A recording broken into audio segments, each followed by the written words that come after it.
Adolf Hitler কোন দেশে জন্মগ্রহণ করেছিলেন?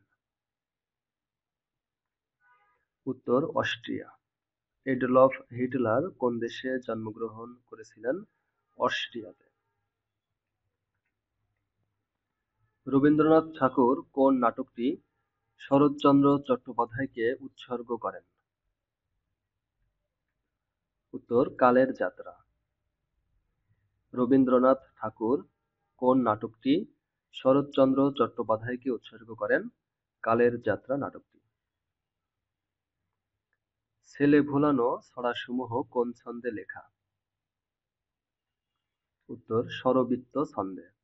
ছেলে ভোলানো ছড়াসমূহ কোন ছন্দে লেখা? স্বরবৃত্ত ছন্দে লেখা। মসনদের মোহ নাটকটির রচয়িতা কে? শাহাদাত হোসেন। মসনদের মোহ নাটকটির রচয়িতা কে? উত্তর শাহাদাত হোসেন। লক্ষ প্রাণের বিনিময়ে গ্রন্থের রচয়িতা কে? উত্তর মেজর রফিকুল ইসলাম বীর উত্তম। লক্ষ প্রাণের বিনিময়ে গ্রন্থের রচয়িতা কে? মেজর রফিকুল ইসলাম বীর উত্তম।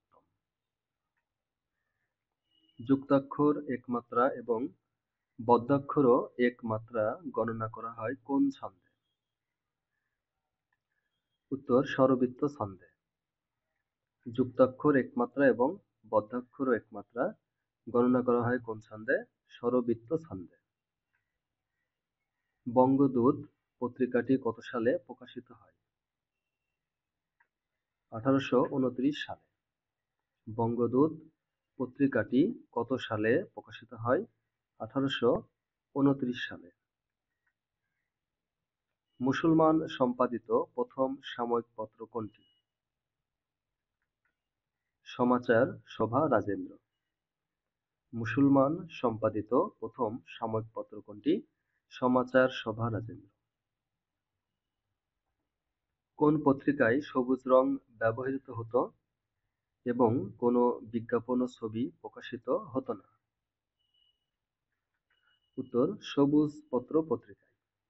কোন পত্রিকায় সবুজ রং ব্যবহৃত হতো এবং কোনো বিজ্ঞাপন ও ছবি প্রকাশিত হতো না?